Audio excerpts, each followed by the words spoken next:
Kayısı şehrin sosyolojik anlamda da, ekonomik anlamda da en önemli tarım ürünü. Yani ülke açısından da önem arz ettiğini her fırsatta ifade ediyoruz.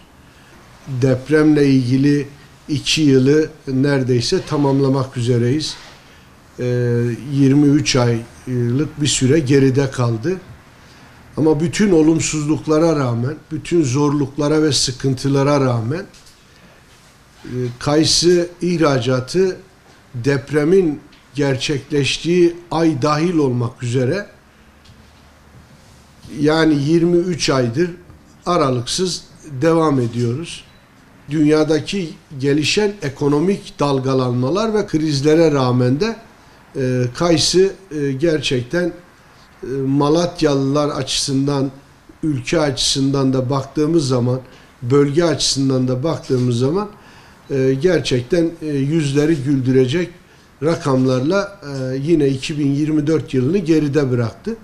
2024 yılının Aralık ayı ihracatımız 8.565 ton olarak gerçekleşti ve geçtiğimiz yılla orantıladığımızda da bu yıl yaklaşık 1500 ton geçen yıla göre daha fazla ihracat gerçekleştirmişiz ve bunun karşılığında da 39 milyon 427 bin dolar da gelir elde etmişiz. Son 5 aylık süreye baktığımız zaman 2024 yılının son 5 ayına baktığımız zaman bizim sezon diye adlandırdığımız yani 1 Ağustos'tan bu yana her ay ortalama 2000 ton daha fazla ihracat gerçekleştirmişiz geçen yıla göre. Bu da şu anda toplamda bu 5 aylık sürede geçen yıla göre 10.000 ton daha fazla ihracat gerçekleştirmişiz. Tabii 2024 yılının toplamdaki ihracat rakamı da arkadaşlar 76.926 ton kuru kayısı ihracatı gerçekleştirmişiz. Bunun karşılığında da hem ülke ekonomisine hem de bölge ve il ekonomisine de 410 milyon 891 bin dolar da gelir elde etmişiz.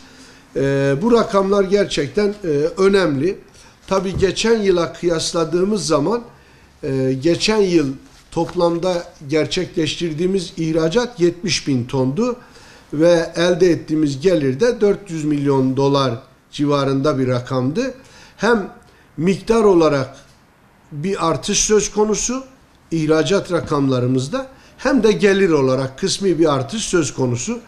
Ama bahsettiğimiz tabii rakamlar biraz önce ifade ettiğim bütün olumsuzluklara rağmen gerçekleştirmiştir. Malatya depremde çok ağır hasar aldı. Biz ciddi anlamda insan iş gücü ihtiyacı duyduk. Yani işletmelerimiz çok düşük kapasitelerle çalışmak zorunda kalmasına rağmen birçok ülkeye ambargo kararı alınmasına rağmen birçok ülkede ekonomik krizlere, o bölgelerde sıcak ve soğuk savaşların aslında yoğun olduğu şartlara rağmen kayısı gerçekten çok önemli bir sorumluluk üstüne aldı ve şehrin geleceği açısından da çok önemli bir görev üstlenmiş oldu ve bunu da yerine getirmiş oldu. Tabii hedeflerimizi her dönem güncelliyoruz. 500 milyon dolar genel anlamdaki hedefimizi biliyorsunuz 2025'te 750 milyon dolar olarak güncelledik.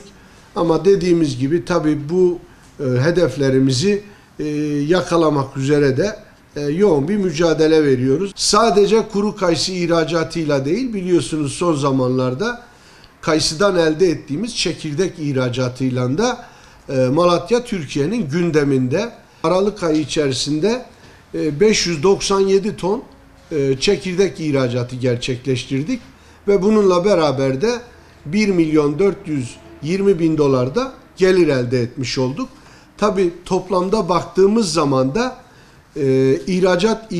özellikle çekirdek ihracatında da geçtiğimiz yıllara göre önemli miktarlarda bir artış ve gelir de söz konusu.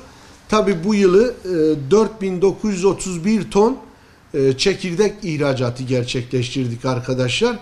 Bunun karşılığında da 14 milyon 306 bin dolar da gelir elde etmiş olduk.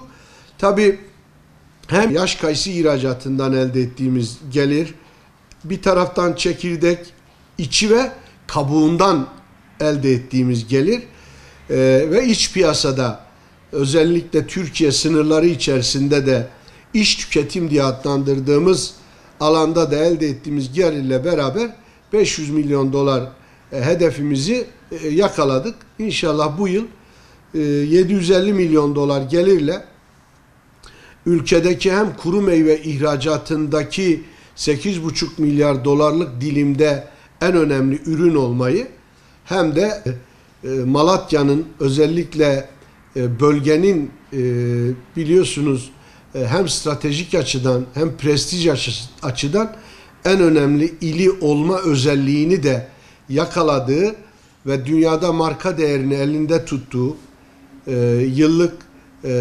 ortalama 500 milyon doların üzerinde de her yıl gelir elde edip bölge ekonomisine de ülke ekonomisine de katkı sunduğu bu ürünü yine bütün paydaşlarımızla, bütün ortaklarımızla yoğun bir şekilde bu çalışmalarımızı devam ettireceğiz. 2025 yılından çok daha umutluyuz. İhracat rakamlarımızın da giderek artacağını tahmin ediyoruz.